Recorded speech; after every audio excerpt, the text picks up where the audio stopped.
My fiancé said, "Before I marry you, I want a prenup that protects everything I earn. I don't want to lose a cent." I said, "Sign whatever you want." She thought she won. But months later, during a meeting with her attorney, she saw one condition she had never noticed before, and the look she gave me was nothing short of panic. I'm Marcus, 34, and 6 months ago my fiancé insisted on a prenup that protected all her assets, while completely ignoring that I'd been quietly building something worth far more than she realized. When her lawyer finally explained what she'd actually agreed to, she understood that her attempt to protect herself from me had backfired spectacularly. I'd been with Diane for 2 years, engaged for 4 months. We met at a friend's wedding when I was 32 and she was 30. She worked in pharmaceutical sales, made good money, around $150,000 with bonuses. She was ambitious, driven, always talking about her career trajectory and financial goals. I liked that about her initially. Ambition is attractive. I work in tech, but not in the flashy way people imagine. I'm a software architect. Steady income around $140,000, nothing that turns heads. What Diane didn't know, because I'd never made a big deal about it, was that I'd been building a side business for the past 6 years. A SaaS platform I'd developed nights and weekends, something that had started as a hobby project and gradually turned into something real. By the time Diane and I got engaged, the platform was generating about $400,000 annually in revenue with minimal overhead. I'd been quietly reinvesting profits, building it sustainably, not taking a flashy salary from it. I lived modestly, drove a practical car, didn't broadcast my success. The business was my safety net, my future retirement plan, something I was proud of but didn't need to advertise. Diane knew I had a side project. She'd seen me working on my laptop some evenings, knew I had a small software company. But she'd never asked for details, never seemed interested in the specifics. She was focused on her own career, her own earnings, her own financial independence. 6 months ago, about 2 months after we got engaged, Diane brought up the prenup. We were having dinner at her place, and she'd been unusually quiet all evening. "I need to talk to you about something," she said. "Okay. What's up?" "I've been thinking about our finances, about marriage and what happens if things don't work out." "Okay. I want a prenup. Before we get married, I want legal protection for everything I earn and everything I have. I don't want to lose a cent if we divorce." I set down my fork. "You're planning for divorce before we're even married?" "I'm being realistic. I've worked hard for what I have. I've seen too many friends get divorced and lose half their assets. I'm not doing that. I need you to agree to a prenup that keeps everything separate. What's mine stays mine. What's yours stays yours." "So you don't trust me?" "It's not about trust. It's about protection. It's smart financial planning." "And if I say no?" "Then I can't marry you. This is non-negotiable for me, Marcus. I need this protection." I thought about it for maybe 10 seconds. Then I said, "Sign whatever you want. If you need a prenup to feel secure, we'll do a prenup." She looked relieved, almost surprised. "Really? You're okay with it?" "Yeah. If you want everything kept separate, that's fine. Your money is yours, my money is mine. Whatever makes you comfortable." "Thank you. I know some guys get weird about this stuff, but I need to protect myself." "I get it. Have your lawyer draw something up. I'll have mine review it." She smiled, hugged me, seemed genuinely happy that I'd agreed so easily. What she didn't realize was that I was perfectly fine with keeping finances separate. In fact, I preferred it. A week later, Diane's lawyer sent over the prenup draft. It was thorough. 20 pages of legal language, essentially saying that all premarital assets stayed separate, all income earned during marriage stayed separate, no alimony, no claims on each other's retirement accounts or investments. Everything was divided right down the middle. You keep yours, I keep mine. I sent it to my lawyer, Tom, who I'd used for business contracts. He reviewed it and called me. "This is pretty aggressive," he said. "She wants complete financial separation." "Yeah, that's what she asked for." "You're okay with that?" "Completely. Can you add a clause about business assets?" "What kind of clause?" "Any business or investment vehicle owned before the marriage or started during the marriage remains the sole property of the person who created it, including all income and equity from said business." Something like that. "You want to protect your software company?"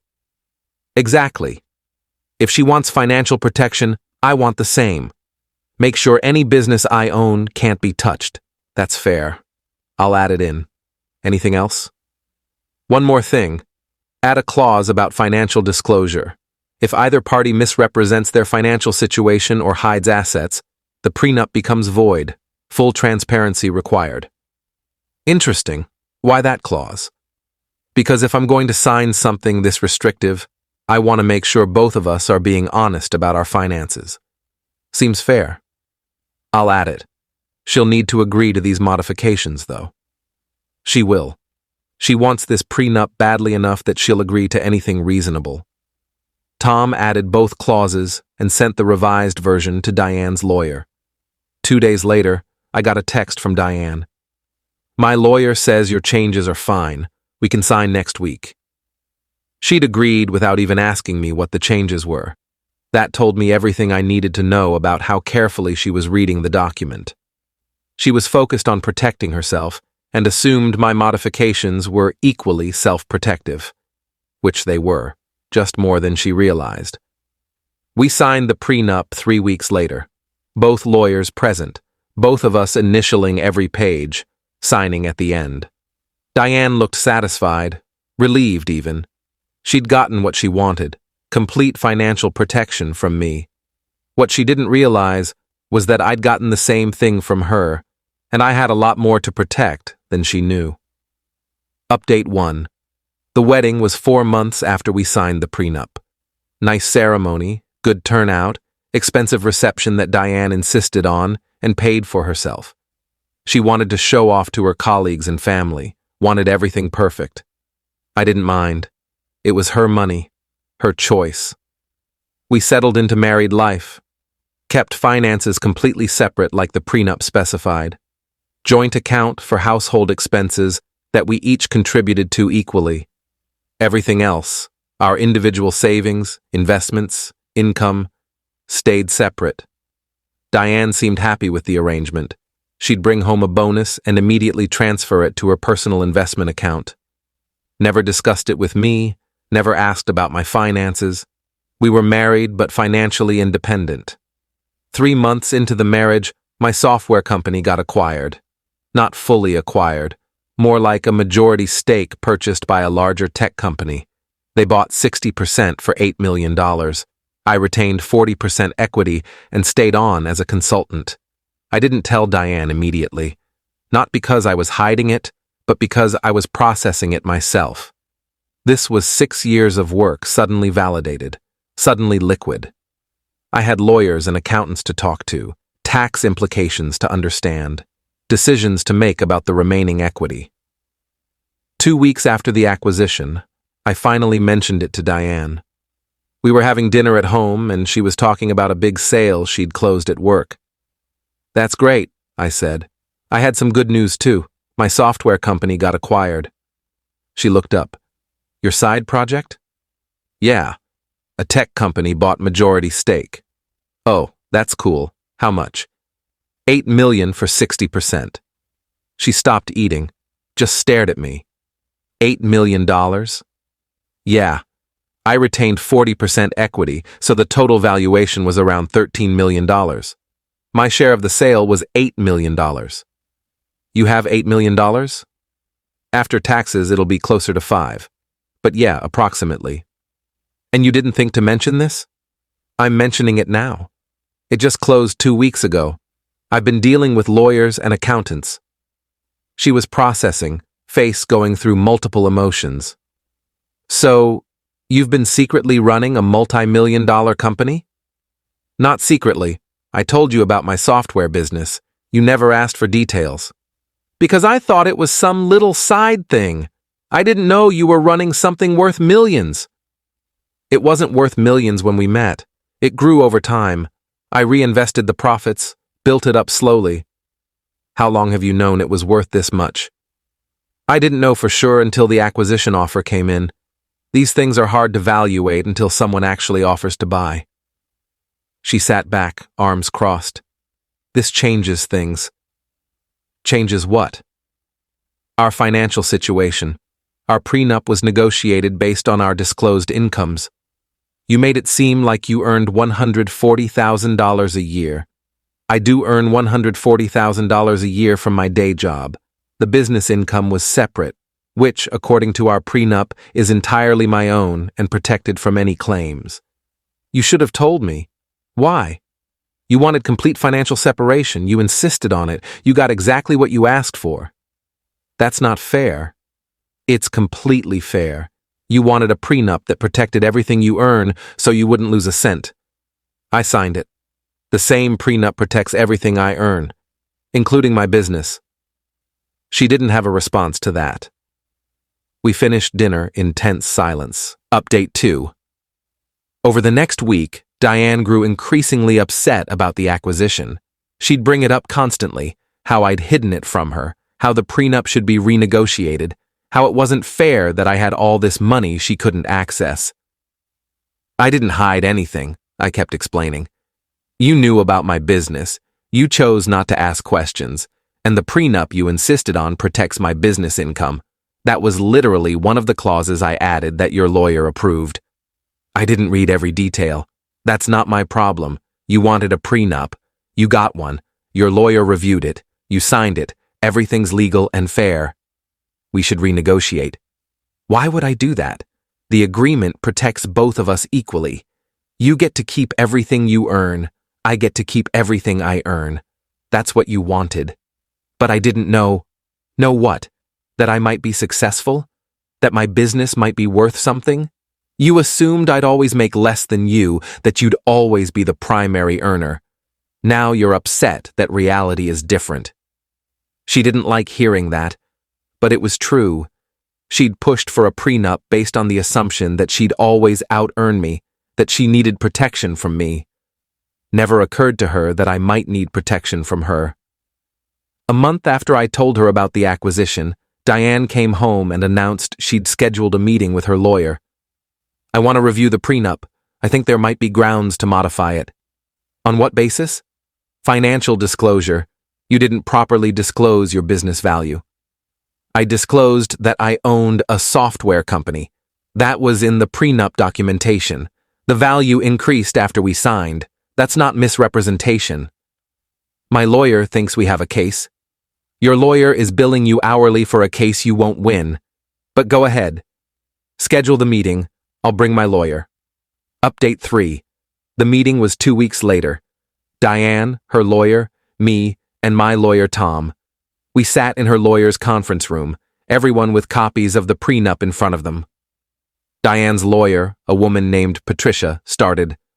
We've asked for this meeting to discuss potential modifications to the prenuptial agreement signed by my client and Mr. Marcus. On what grounds? Tom asked. On the grounds that Mr. Marcus did not properly disclose his financial situation at the time of signing. The prenup was negotiated with the understanding that Mr. Marcus earned approximately $140,000 annually. He failed to disclose that he owned a business worth millions. That's incorrect, Tom said. The prenup specifically lists Marcus's ownership of a software company. It's right there in the asset disclosure section, page 8. He pointed to the relevant section. I watched Patricia read it, watched her expression shift slightly. The disclosure says he owns a software company. It doesn't specify the value. It didn't need to. The value at the time of signing was approximately $2 million based on annual revenue. The business has since grown and been partially acquired, all of which occurred after the prenup was signed, making it irrelevant to the original agreement. Patricia flipped through pages. Diane sat next to her looking increasingly uncomfortable. Furthermore, Tom continued, my client added a specific clause about business assets. Clause 14, page 11. Any business or investment vehicle owned before the marriage or started during the marriage remains the sole property of the person who created it, including all income and equity from said business. This clause was added at my client's request and approved by you, Patricia, before signing. Your client agreed to it. Diane leaned over to read the clause. I watched her face change as she realized what it said. I also want to point out Clause 16, Tom said. The financial disclosure clause, also added by my client. It states that if either party misrepresents their financial situation or hides assets, the prenup becomes void. My client did not misrepresent anything. He disclosed his business ownership. The subsequent increase in value is not misrepresentation. However, if we're going to discuss financial disclosure, Tom pulled out a folder. I've done some research into Mrs. Marcus's financial situation.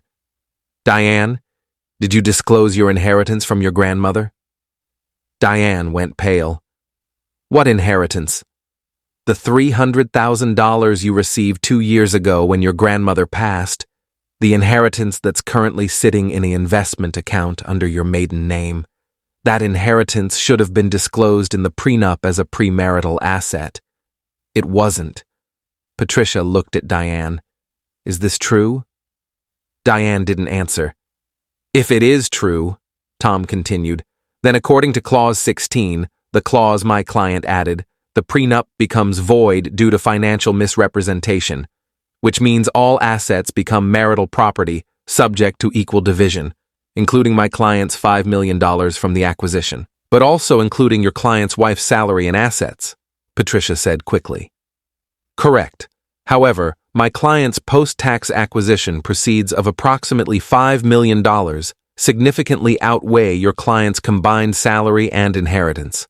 In a void prenup scenario, she'd be entitled to half of all marital assets, but my client would be entitled to half of hers. The math doesn't work in her favor. I watched Diane realize what had just happened. She'd come here to challenge the prenup, to get access to my money. Instead, she'd exposed her own hidden asset, which invalidated the prenup she'd insisted on, which would actually benefit me more than her in a divorce. The room was silent for a long moment. Finally, Patricia spoke. I need to confer with my client privately. Tom and I stepped out, waited in the lobby for 20 minutes. When we were called back in, Diane looked like she'd been crying. My client withdraws her request to modify the prenup, Patricia said stiffly. She acknowledges that the agreement is valid as written. Excellent, Tom said. Just to be clear, my client has no intention of pursuing the financial disclosure issue. As long as the prenup remains in place and unchallenged, he's satisfied with the arrangement. We left the meeting. Diane and I drove home separately. She'd gone to the meeting straight from work. When I got home, she was already there, sitting on the couch. You knew, she said. You knew about my inheritance. I did due diligence before signing a legal contract. Yes, I knew. You could have said something. I could have. But you wanted complete financial separation. Your inheritance was your business. I wasn't going to challenge that. But you kept it as leverage. I kept it as protection. You wanted a prenup that protected you from me. I made sure I was equally protected from you. That's what prenups are for. So what happens now? Now nothing. The prenup stands. Your money is yours, my money is mine, just like you wanted. And if I want a divorce? Then we get divorced. The prenup specifies no alimony, clean split. We each walk away with what we brought in. She sat there processing. You played me. No. I gave you exactly what you asked for. You wanted financial protection. You got it. I just made sure I had the same protection. That's not playing you. That's being smart. Final update. It's been 3 months since that meeting. Diane and I are still married, but things are different. There's a distance between us that wasn't there before. She looks at me differently now, like she's trying to figure out how she misjudged the situation so badly. We still maintain separate finances, still split household expenses equally. But there's an awareness now that the power dynamic isn't what she thought it was. She came into this marriage thinking she was the primary earner, the one who needed protection. Finding out I had significantly more assets than her shifted something fundamental. Last week, she brought up counseling. I think we need to talk to someone about trust. I haven't broken your trust, I said. I've been completely honest about everything. You're the one who hid an inheritance. You let me believe you made less than you did. I never told you I made less. You assumed. You never asked about my business, never showed interest in the details. You were focused on your own income, your own protection. I respected that and did the same for myself. So where do we go from here? That's up to you. The prenup stands. Our finances stay separate. If you want to stay married, we stay married. If you want a divorce, we divorce. But the financial arrangement doesn't change. That's it? That's all you have to say? What do you want me to say? You insisted on a prenup that protected you from me. I made sure it protected me equally from you. You're upset because it worked both ways. I don't know what to tell you. She went to bed. I stayed up thinking about how we got here. The truth is, I'm not sure we're going to make it. Diane wanted financial protection because she didn't really trust me, didn't really see me as an equal partner. She saw me as a potential liability, someone who might take advantage of her success. When she found out I was more successful than her, instead of being happy for me, she was angry that I'd hidden it from her. That tells me everything about what she values. It's not partnership. It's not mutual support. It's control and protection and keeping score. I'm Marcus, 34, married to someone who insisted on a prenup to protect herself from me, then got upset when the same prenup protected me from her. Learning that when someone demands financial protection before marriage, it's because they don't really see you as a partner. They see you as a risk. And maybe she was right to see it that way. Because the prenup she insisted on made sure that when things fall apart, and I think they will, we both walk away with exactly what we earned. No more, no less. That's what she wanted. That's what she got. Edit 1. People keep asking if I deliberately hid my business value. I didn't. I disclosed that I owned a software company in the prenup paperwork. Diane never asked for details about revenue or valuation. I wasn't obligated to provide information she didn't request. Her lawyer should have asked if business valuation mattered to her. Edit 2. The inheritance disclosure issue. Yes, I knew about it before signing. I did my research. I didn't bring it up because the prenup she wanted kept everything separate anyway. Her inheritance was hers. My business was mine. It only became relevant when she tried to challenge the prenup based on disclosure issues. Edit 3. For those asking if we're getting divorced, I don't know yet. We're in this weird limbo where we're legally married but essentially financial roommates. She's been distant since the meeting with her lawyer. I think she's trying to figure out if staying married to someone with money she can't access is better than being single. That's a pretty depressing basis for a marriage.